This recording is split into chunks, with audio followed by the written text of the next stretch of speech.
Hey everyone. So, what I'm going to do are questions that are similar to the ones that you see, but they're different for both versions. The reason why I wanted to do this is because it will help you to reflect on your own work and make corrections. So, you might look at this and be like, this isn't my version. You're right, it's not.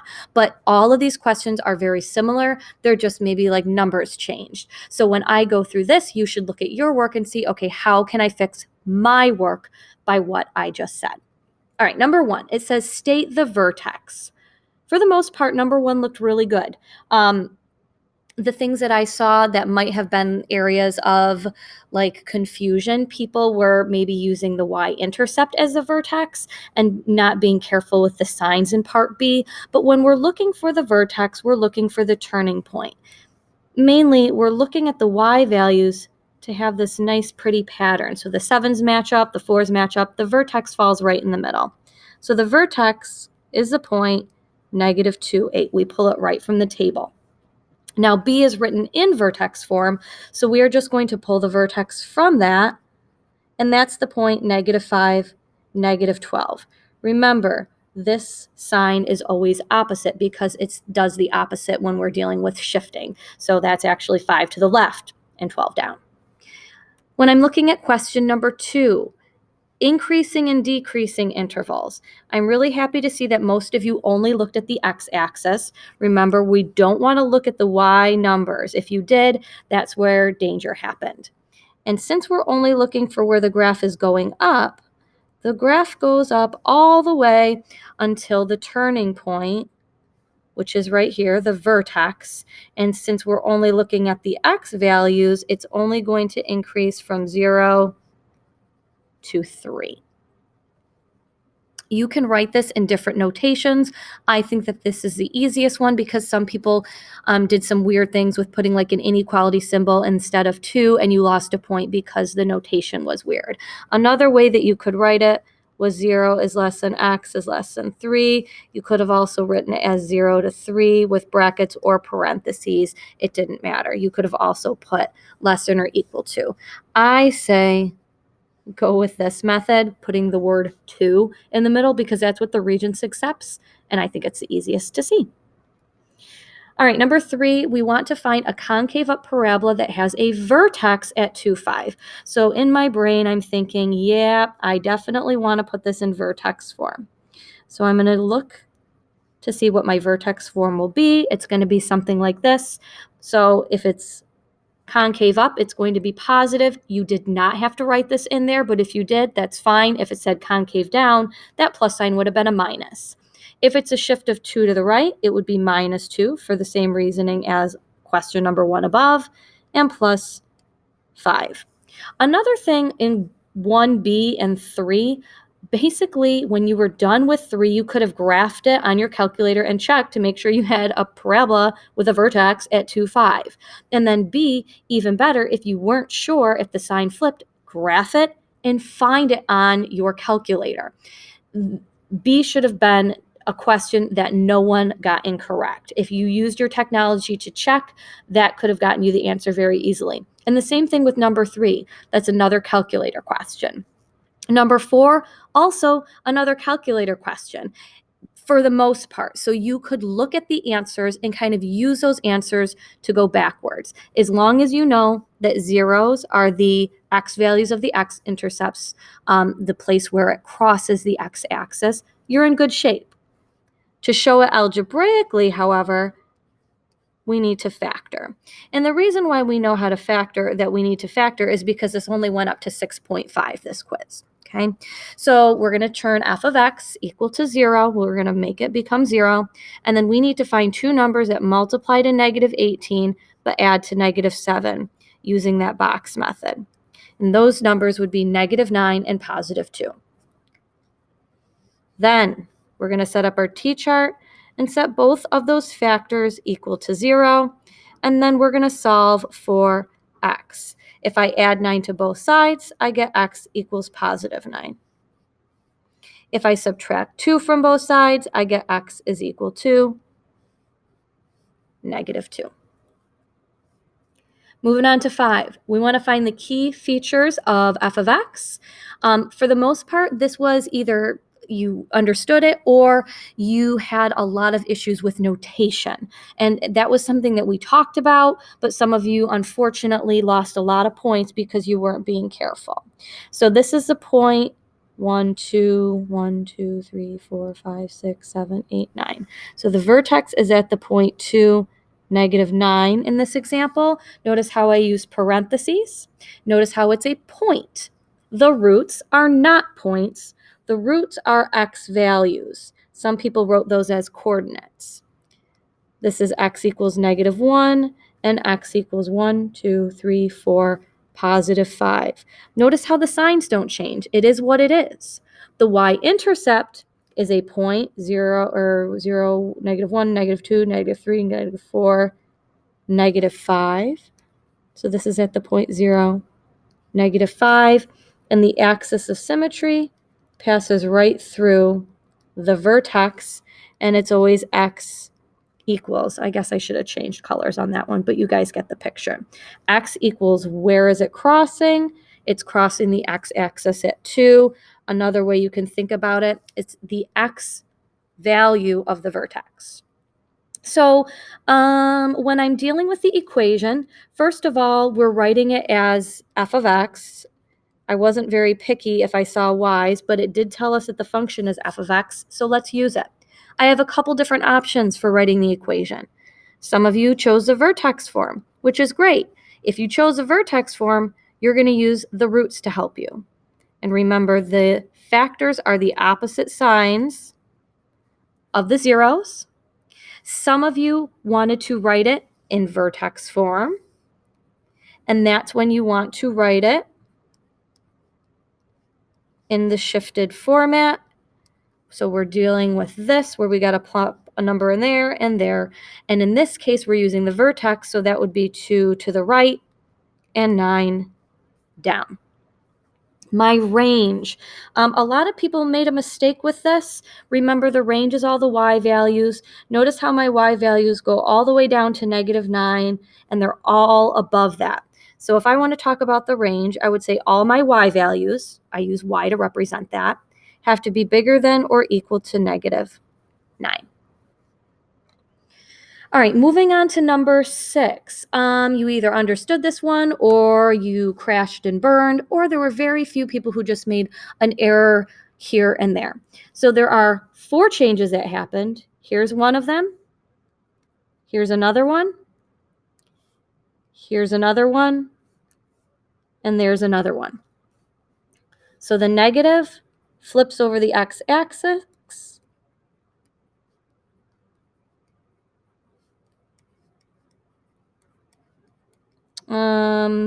The 5/2, since that is actually a number bigger than 1, it makes it narrower. The -7 means that it is moving to the right 7 and then up 3. Something that you could have actually done on this one is graphed both f of x and g of x on your calculator and compared the differences between the two. That's why I think a lot of you got this one right, because you were utilizing your technology. If you didn't, you should have. Number 7, holy cannoli, cannoli. I don't know, I said it twice. But there were a lot of issues on this one. I think it's because we didn't read the directions. It says, what is the axis of symmetry? It only wants the axis of symmetry. A lot of people tried to give me equations, and it was just like pretty dismal. I had to take a lot of points off on this question, and it made me sad. So let's talk about how we can be happy. The first thing that I noticed was that they gave me a parabola, and they told me the zeros. I'm going to draw a picture of it. Those of you who drew a picture of this were on the right track. So I love it. And they want to know, what is this equation? Immediately, you should know that it's x equals a number, right? We just have to figure out what that number is. And a parabola is sliced in half through that vertex. So let's see. How many spaces are between -2 and +6? That's 8 spaces. So halfway would be 4 spaces. So I can count 4 backwards. 5, 4, 3, 2. Or I could have counted 4 spaces up from -2. -1, 0, 1, 2. Either way, my equation of the axis of symmetry is x equals 2. A lot of you tried to make this way harder than what it was. I'm going to skip 8 for a minute because I need to use my calculator a lot on that one. Number 9, this was another one that a lot of people struggled with. I want you to look at number 9, and I think that maybe after discussing some of our 6.8 stuff in class, a lot of you might be like, oh, I know what to do now. But if you think about it, it says write this function in vertex form. My brain switches on to this. I know that this is what my answer needs to look like. I just need to get a number there, and I need to get a number there. How am I going to show my work algebraically? Well, I'm hoping that all of you are thinking, oh, to get it in vertex form, I need to, yes, complete the square. So let's do it. Let's move that -4 off to the side because he's a problem. Notice how I do not need to change my f of x equal to 0 because I'm just rewriting it. I am not doing any solving. Remember, write these 2 steps, or these 2 lines are really one step combined. We're just trying to find 2 of the same number that adds to -10. An easy way to do it is just to divide it in half. -5 times -5 is +25. That was the missing piece. But if I added 25, I have to subtract away 25 to keep the balance. So here are my leftovers. -4 minus 25 would be -29. My last and final step would be x minus 5 minus 29. Some of you were problem solvers, which I appreciated, but I also would have rather you have showed the work algebraically. But some of you graphed this and then used the vertex to put it into vertex form. So I like that some of you were trying to get partial credit and not just giving up. But in the future, let's make sure that we can do this work algebraically, because that was a big deal that some of you missed. All right, so here's question number 8. They give us an equation. It's all in terms of t, so we know that when we type this into our calculator, we need to make sure that we are using x. It also tells us the domain has to go from 0 to 75, so I know that my x values have to go all the way to 75. When I graph it, notice how I graph it using my x value. I push enter. It looks really weird because my scale isn't going up to 75. In fact, I really like to go to like 80. What did I do wrong? Let me double check this. Maybe I created a bad equation. Oh, 4/15. I made a mistake when I graphed it. That was good problem solving, Mrs. Ruscio. There we go. All right, I'm not up high enough. Maybe I want to just go up to 20. That might be a little too high. I probably could have done like 14 or something. Okay. So here she is, this beautiful parabola looking awesome. Now we need to graph it. Well, how do we graph it? You're right. We need a bunch of points. And we need to go from our x value of 0 all the way to our x value of 75. But check it out. There's a lot of gross decimals as I scroll down here. So I had the 0.05. The next pretty point that I see is 15.8. So when we're creating a table of values, we really like to stick with the integer points. I do anyways. I think that makes it easier. So it was 15.8. And then we're just going to keep scrolling in our table. I think for the most part, you guys did a really nice job with this one. 39 is the next one.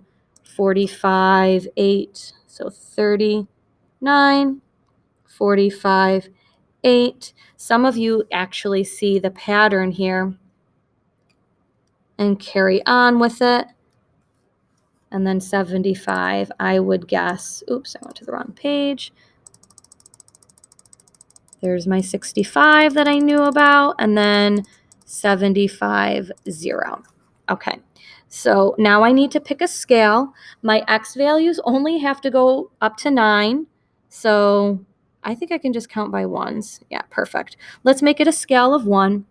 But my those are my y values. I think I said x. I meant to say y values.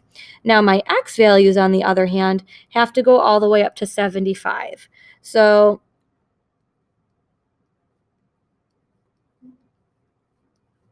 well, I can't count by 5s. I could try to count by 10s, but maybe I just want to count by 15s. Is that weird? Can I do like 15, 30, 45, 60, 75? So like I'm really counting by 7.5s, which is really weird, but I like my T scale or my X numbers. So I have the point 0, 1, 2, 3, 4, 5. Oh, I wanted that to be blue. What happened? Okay, 0, 5. Then the point 15, 5, 6, 7, 8. Then the point 39, 45, 8, 65, and 75, 0. If you did it correctly, it should always look symmetrical.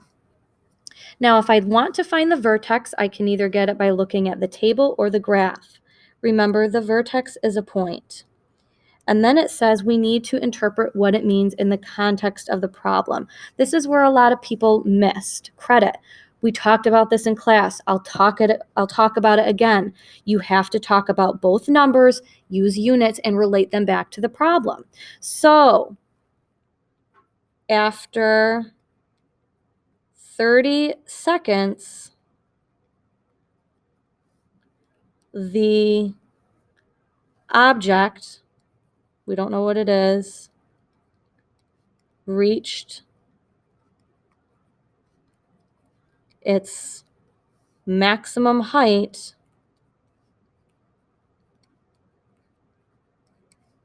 of 9, what is this? Feet.